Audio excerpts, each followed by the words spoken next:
Jai Sudev, everyone, and welcome to another edition of the Vihangam Yog Global Online Satsang. I myself am Abhinav, joining from Sydney. For those of you joining us for the first time, a warm welcome. For those of you who return once more, we thank you for your ongoing support. First of all, I hope everyone's had a great week. In our previous VIGOS session, we discussed the 4S framework: Seva, Satsang, Sadhana, and Swadhyay. If you were unable to catch the session due to some of the technical quirks we ran into last week, please do check out our YouTube channel for a past recording. We do apologize for the troubles we had there, and we're just grateful that you've joined us again. We're being super careful from this week onwards, so thank you for your patience in that regard. And Seva is a word which encompasses a way of living, and it's very difficult to unpack it without losing the essence of what it really represents. If you were to try to do so and really capture what it feels like, it's sort of like doing something for someone without seeing yourself in it. And of course, there's a lot of complexity and subtlety involved in that. And if we try to translate into English, we get to a phrase which loosely translates to selfless service. And this is the part of the 4S framework, which we'll be diving into today. And some of the things we'll be thinking about, which I know I've been thinking about over the past week as we've been, putting this together is, what does it mean to be selfless? Who are we referring to when we say self? What is the impact of selfless service on the receiver and on the giver? How can we be selfless in a hyper-mechanized and almost self-centered technological world? Well, today, equipped with our global panel, we'll be diving into this very topic through the lens of the ancient-most science of spirituality and through the medium of the Swarved, a distillation of the experiences of Anand Sri Sadguru Sadafulji Maharaj on his most unique and complete journey through the depths of spirituality and beyond. As we go through, I'll be extending a warm welcome to our speakers. As always, if you have any questions or thoughts to share, we have two avenues available to you: Slido and WhatsApp. The WhatsApp number is just coming onto your screen now. And the Slido link, slido.com/VYGOS, will soon be on the screen as well. So we're joined today by two distinguished speakers, Vijay from the US, who has been involved with Vihangam Yoga for a very long time. Is currently a software engineer by profession, and we're very lucky to be joined by him. We're very lucky to be joined with him today. Leela Ji as well is joining us. She is an ardent seeker and has a very unique spiritual journey, which has traversed many years, and she's finally landed on the path of Vihangam Yoga, and she's been teaching many people as a primary kind of teacher in Italy as well. So I'd love to welcome both of you to this platform. I hope you can both hear me very clearly. So Vijay Ji, maybe we could start with you. Today we've got an interesting discussion on Seva and on this idea of selfless service. In spiritual philosophy, it seems that this word of self comes up a lot. We hear about self-enlightenment, we hear about self-realization, we hear about selflessness. What is the self? Just so that we can start to build the groundwork for our conversation, maybe you could just explain, in a spiritual context, what do we mean when we say self? Thank you, Abhinayji, for having me here. And it's always a pleasure to be part of this very, very, now famous forum throughout the world, VYGOS. I'm really feeling proud to be part of it. So what is self? For different people, self has a different definition because it depends on what they understand about the self. Somebody look at their own body in front of the mirror and they consider that entire body as the self. For somebody who is very spiritual in nature, they will say that self is even some further within, which is beyond the body, beyond the mind, a conscious spirit called the soul. So depending on the context, now we can understand self can take different meaning, but yes, in true sense, the self is the conscious spirit which is residing within the body.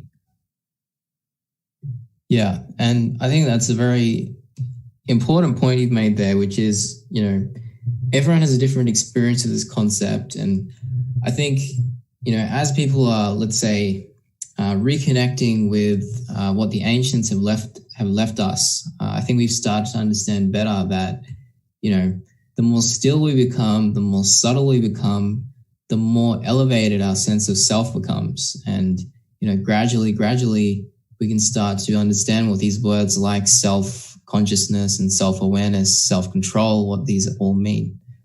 So yeah, that was a very fantastic explanation.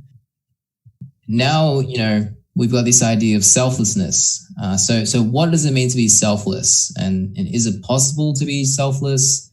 You've explained what the self is. Does selfless mean we, form a boundary between who we are and the world? Like, what does selfless mean? The question is very apt for understanding how this being selfless truly will benefit us, what selflessness is intended to benefit us. Because unless we understand what truly selflessness is, we would not reap the real benefit which is intended to explore the genius within us through being selfless. So what is selflessness? If somebody identifies the self with the mind and the body, then for them the selflessness will be to divert their attention from the mind and body to something else. If somebody considers the soul, the body, the mind, everything together as self, then again, for them, the selflessness would be having concerns for somebody else, not your own body, not your own mind, not your own spirit, but you are concerned for somebody else. That is what is to be to be selfless. So you become identity of selflessness if you are an entity of benevolence. All you think and you're concerned about is for others wish, for others desire, not your own. Yeah, and I think you brought two very important words out there, which is self and the other. And even if we look at literature, this concept of the other and otherness and the outsider, it's been explored through time. And I think it's very interesting how in spiritual philosophy, we identified that there is an otherness, there is people beyond us, but we see a common humanity between ourselves and the people who we interact with. And I think from that kind of sense of commonness, as you just mentioned, Vijay, comes this sense of benevolence and this sense of compassion and love.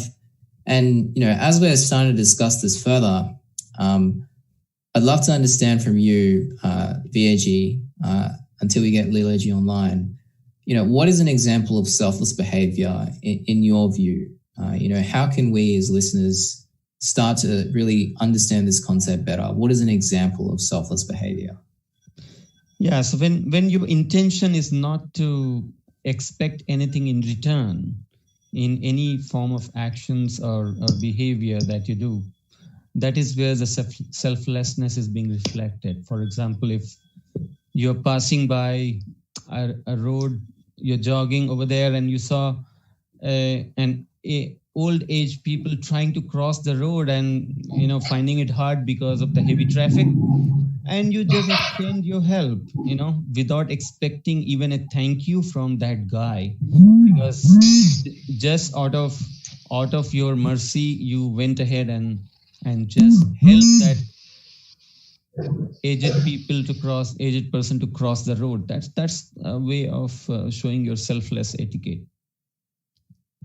Yeah, like definitely. And, it's very interesting that, this Eastern concept of selflessness is, so at odds, it seems, with the world we live in today, where, it seems like social media and technology and everything is encouraging us to center the way we present ourselves around ourself and to push who we are in front of other people, whether it be for better or worse.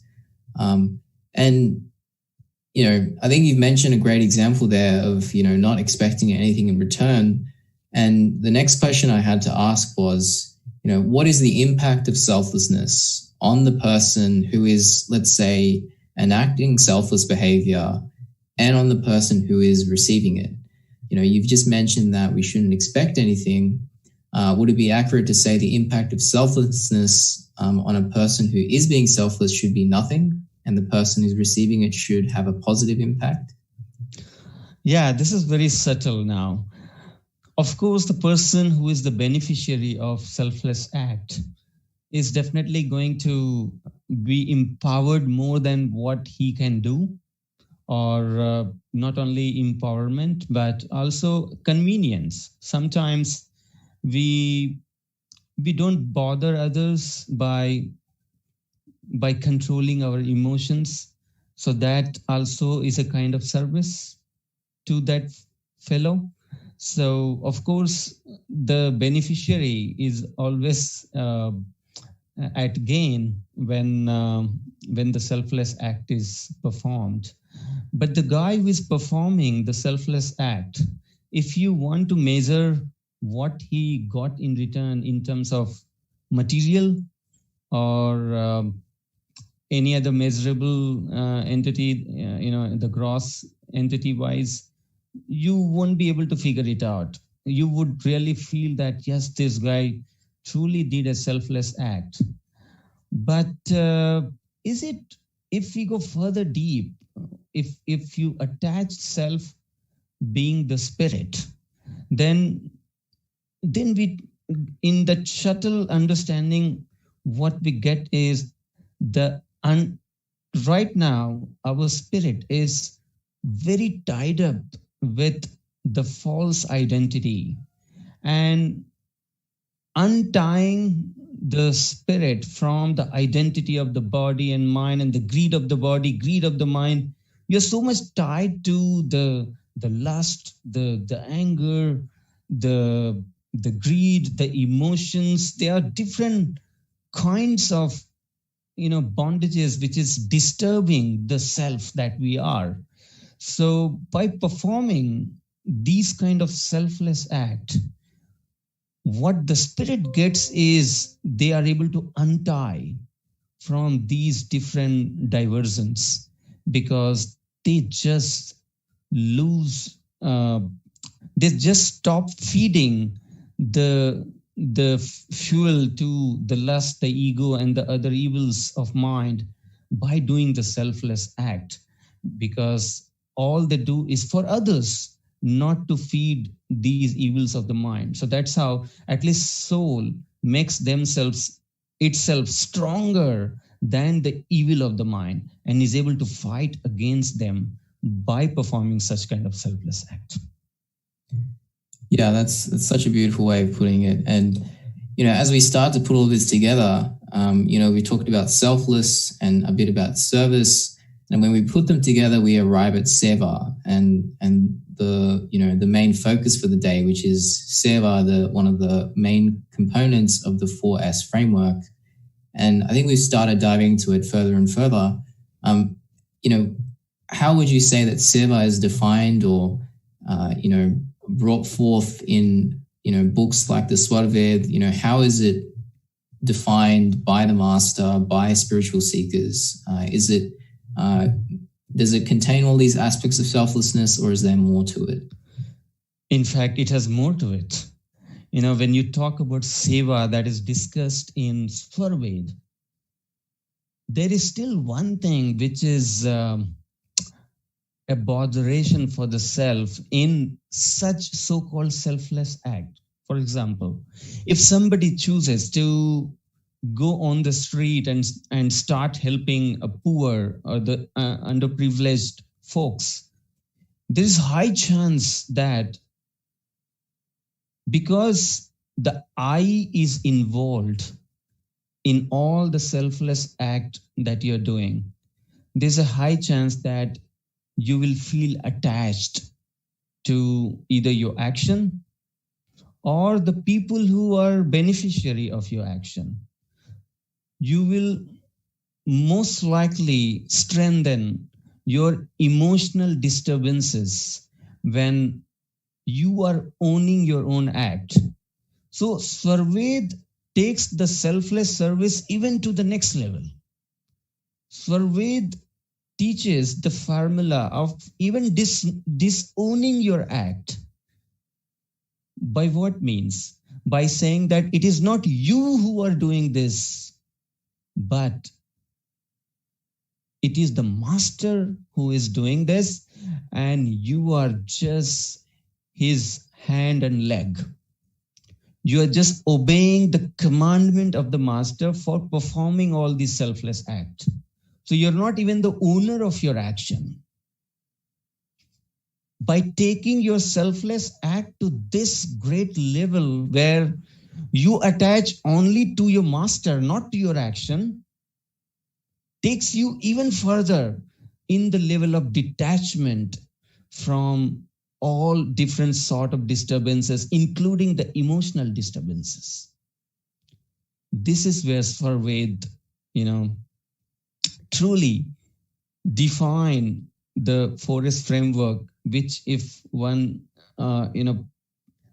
imbibe in life as it is stated in Swarved, you will attain the genius which is just within you.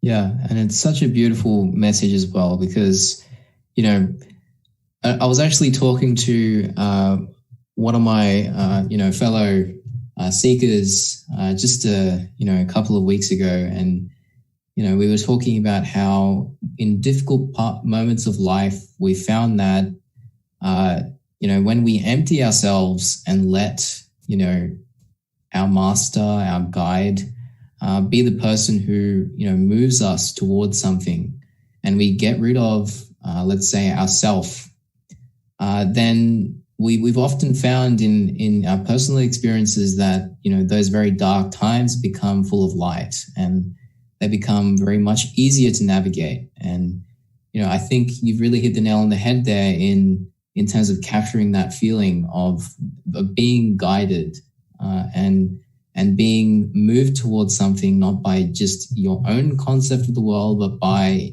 what the all-knowing master also has to obviously provide you in your life. And the next thing I wanted to touch on in respect to that was why is Seva considered a pillar of spiritual growth and development? What is it about Seva that helps us grow as spiritual seekers? See, the spirituality is, if you talk about what we want to attain in spirituality, the problem right now is that the treasure is just within us, but our attention is outside. So this attention has to be inverted from outside to inside. This is not happening. Even though we hear it 1,000 times, we still spend our entire day lost into materialistic thought and chasing one or the other materialistic desires without paying the needed attention to the inner journey. The reason is very simple. When the magnet is, within, when let's say the iron pieces are within the field of a magnet, of course, the iron pieces will get pulled towards the magnet. The only way to escape from this pull is to either shield it so that it does not freely get attracted towards the magnet, or take it away from the field of the magnet itself. So what selflessness or the selfless service or the Seva as discussed in Swarved does to us is it shields us from all different magnetic fields which is around us in the terms of 5 different subjects. We are getting the visual disturbances. We are sometimes getting attachment with some taste, some smell, some sound, different kind of attachments, which are nothing but the cause of disturbances for our mind. We are trying to focus on one thing. We are trying to channelize our entire system of our mind and intellect and chitta and the spiritual energy, our consciousness, everything towards a particular goal. But while we channelize our energy, all of a sudden the mind jumps off and gets attracted into something else. This causes the slowdown in achieving certain thing that we want. So it's the loss of our efficiency. And it is also a diversion of the attention that we want to get to. We want to go inside and want to touch the genius which is just very inside us. But before we reach there, mind pulls it to outside subject. This is all happening because of the raga, the attachments. So by doing selfless service, you are basically, it is something like this, that if somebody is a drunkard and if he is already drunk, then the only way to bring him to the normal state is stop feeding him drinking, stop feeding him the drink. If he keeps drinking before he gets normal, of course, he will never get normal. So the only way is to not drink for certain duration of time so that his blood gets the normal level of alcohol and then he feels normal. The Vijay, the subject outside, is also something which is toxicating for the soul. The soul is, intoxicated with the subjects that the mind is feeding all the time. And it is happening only because it is always concentrating on those different attachments that the mind has developed. So by being selfless, by being in seva, you start ignoring your own desire. You start ignoring because you don't pay attention to yourself. You're paying attention to somebody else. So you stop feeding the fuel to your lust, your ego, the greed, and the different all different evils of the mind. You stop feeding the fuel to it, and that is how you start gaining a normal state of restfulness within you. So to really progress in the spiritual journey, the foundation is to be in the selfless service all the time. If you stop doing service and you think that you can succeed in becoming a better human being, becoming a human being who can control the mind, who can progress in the inner spiritual journey of meditation, it's just not possible. You have to be in the ship of seva, in the ship of service, to progress in the journey of spirituality. Thank you. Yeah. And that's such a great message. And, you've really brought forward what the positive and what the main impacts of seva is on a person. And I think one of the questions which I think many of our listeners have is that, if we become completely selfless, then how do we balance that with being, respectful towards ourselves? So, as an example, if a person is taking advantage of us and we continue being selfless, we continue helping that person, at what point and what are the principles in spirituality which help us determine or to navigate that scenario where, we want to be we are being selfless because of our nature as, a spiritual seeker, but the world is being, let's say, unfair to us. One thing is for sure that it is also a crime to support a crime. So when somebody start taking advantage of yourself, ideally the selfless service creates positivity in the ambience. But if somebody is already evil who is taking advantage of you, you would start feel a negative vibrations between you and the fellow who is the recipient of your action. That negativity will start, your soul is capable to experience it. you will start feeling within you that something is going wrong. So when the positive feeling is going away in the selfless act that you're doing, you can feel it for yourself that something is going wrong, and you would automatically, not feel stop feeling for rendering that selfless act to that fellow.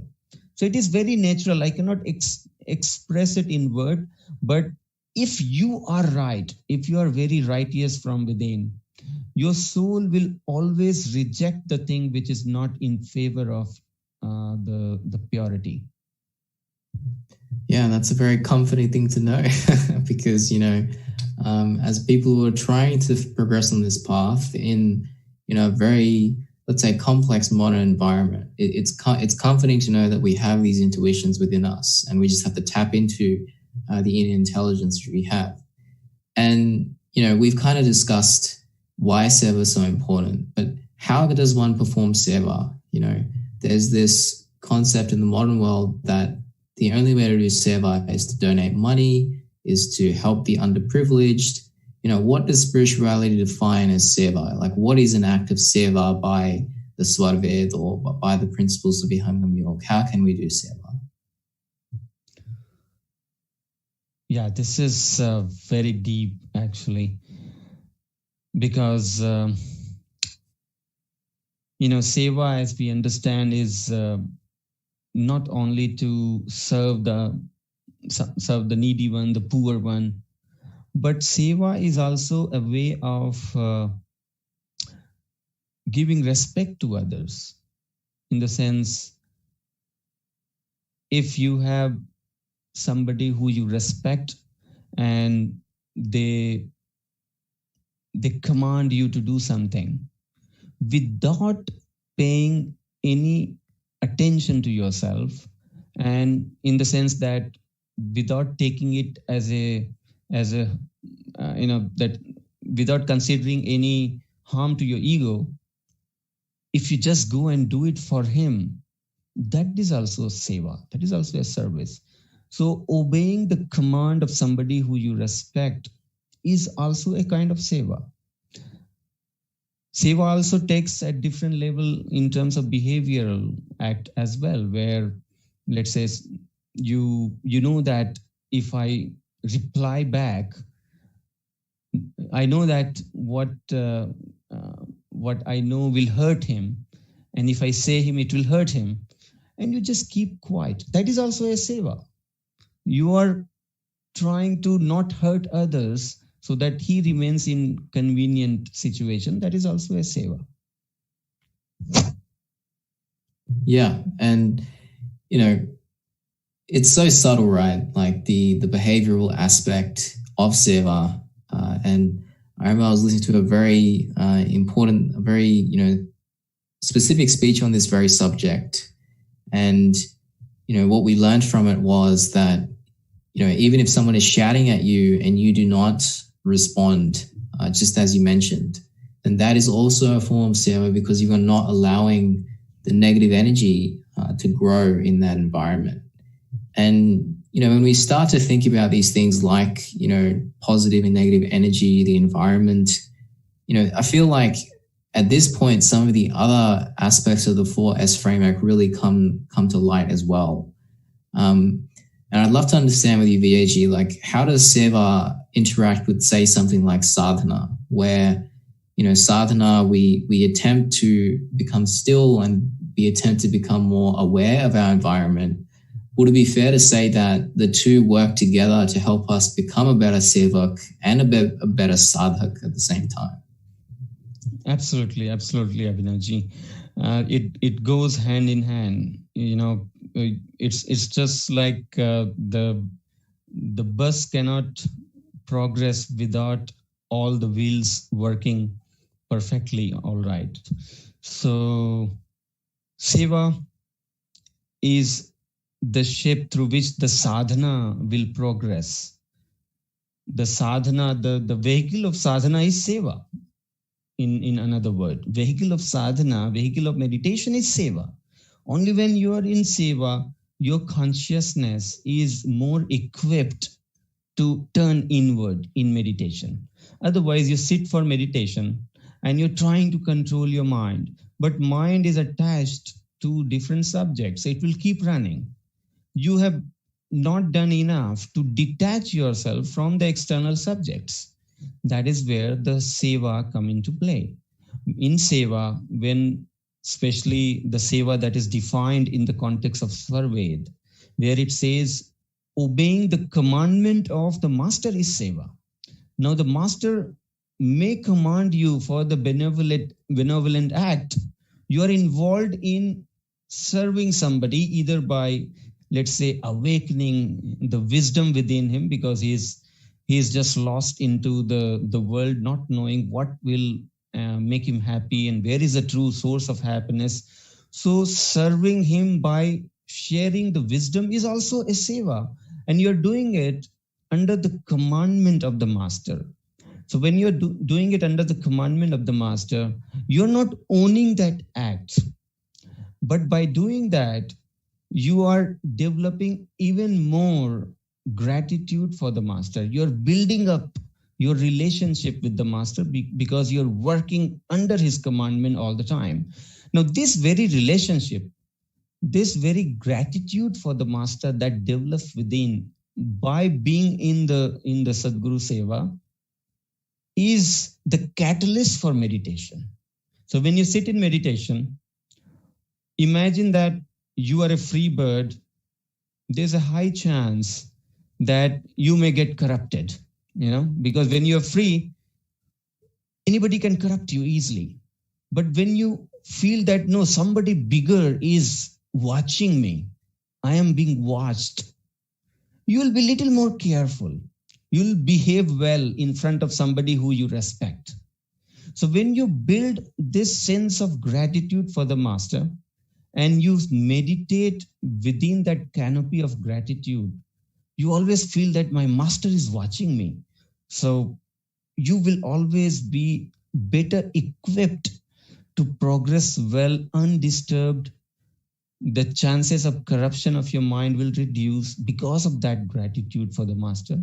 And so the attachment that you have broken already will not disturb you anymore. You're not going to get corrupted again towards those attachments. Meditation will flourish.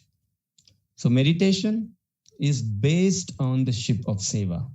If you're not onboarded on the ship of Seva, meditation has no way to progress after a certain length. Yeah, and I think this explanation you've given how they both interrelate is just so important to understand for all of us, because I've also personally experienced where if I try to help someone over the course of a day, or I try to enact the commandments of the master over the course of a day, and then I sit down to practice meditation, I do personally find that I'm able to focus better. I'm able to, get to that state of, peace better. And it's so clearly defined, and it's so easily, easy to experience as well. And you brought up a point, which is gratitude. And I just wanted to dig into that a bit more, which was, in the world today that we live in today, when we have time off, when we have a holiday, when we have a break, there's certain things people do for themselves. So, maybe someone likes music, maybe someone likes certain YouTuber, maybe someone likes certain movie, and they go and they do these things because it brings them happiness. But in the spiritual philosophy, as we proceed, we are encouraged to become sevaks, where, we are being selfless. So we're not exactly doing things for ourselves. So, a question which I think many of our listeners may have is, how do you stay happy in that state of existence? Is it possible to be happy, or are you just disconnected? What is that? What does that feel like? This is a wonderful question. This can be clearly understood by a very simple example. I like that example because that clearly defines where the happiness is. So, for example, there are two people who are sitting in front of you, one thirsty, one not thirsty. You offer a glass of water to both of them. both drinks water, but one feel happy about it because he was thirsty for it. The other fellow did not like it. Why? It simply means that the happiness was never in the water. If the happiness was in the water, then both the fellow who got the same water, both should have felt the same amount of happiness. It simply means that happiness actually is very inside you. What you seek from outside is the trigger which will ignite that happiness within you. Different people have different triggers based on what hobby they like. But there could be some mechanism through which you can tap the absolute happiness without any trigger, because it is just very inside you. Every time you get happy, the happiness blossoms from within you. So happiness is already within you. It's just that we do not know how to tap it, how to keep it blossomed all the time without the need of any trigger. This is where the spiritual practices, the different four pillars of Swarved that we are discussing in this series, come handy to make you connect to the happiness without being dependent on anything else. Yeah, and that's such a beautiful example. Like, it's such a good example. And the way you've explained it is just so, I think, important for us all to take away from today, which is that there is this, this distillery of happiness somewhere inside of us. And, as you mentioned, the way we interact with the world today, when we have a trigger, a certain droplet from that distillery comes forward and gives us a sense of, happiness.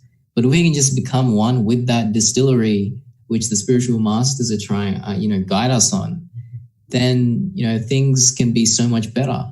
We don't need the external world can be in any state, but our internal state will be, unchanged. It will be consistent. And it's a very comforting feeling to know that that is possible when you look at the world and it's constantly changing.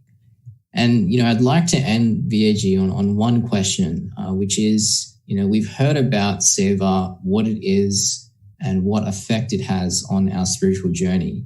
What would you say to our listeners who are trying to understand and trying to enact Seva in their lives? Like, what can we take away from our discussion today and start doing straight away? Is it as simple as speaking to a person you respect more kindly? What can we do from today itself?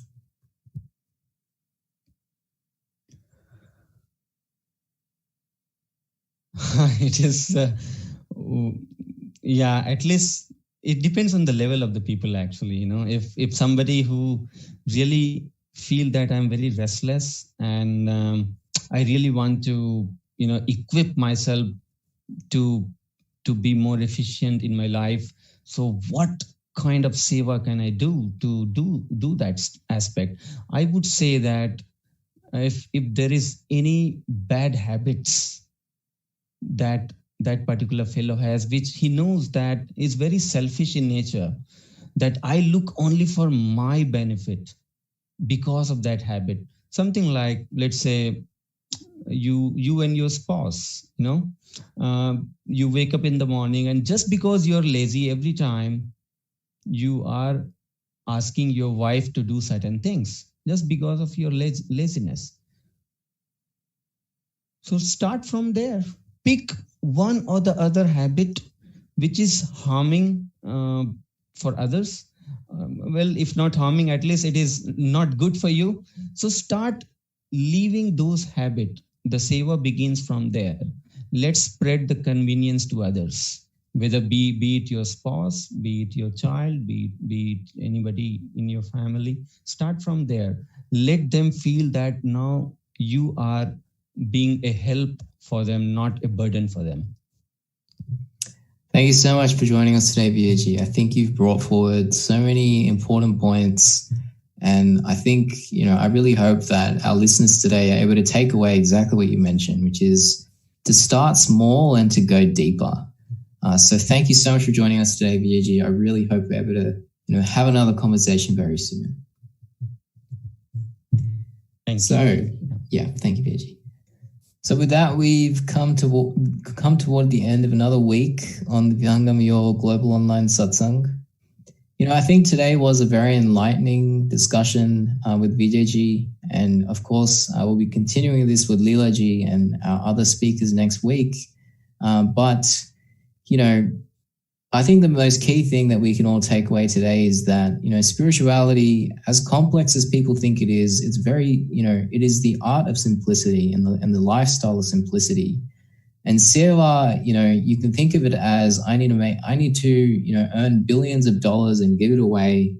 Or as Vijay put it near the end, it can be as simple as looking at your life and saying, there are these things which I know are harmful or, aren't, bringing positivity to my environment, whether it be, to your own self or the people around you.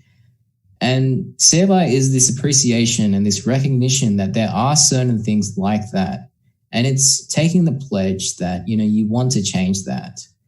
And, the simpler we make it, the easier it becomes. And the easier it becomes, the easier it is to go deeper and deeper and to become more subtle with this science of spirituality and Vihangam Yoga. So, I hope you've all been able to take something away today. And, if you have any questions or thoughts you want to share, please do get in touch with us on our WhatsApp number, which is coming on the screen now, and on slido.com/VOGOS. Even if it's during the week, please do get involved and get in touch with us. We will definitely pick it up the coming week. So thank you everyone for joining us, and let's reconvene again in a week's time. So thank you everyone. Have a great week. Jai Suludev. See you next time.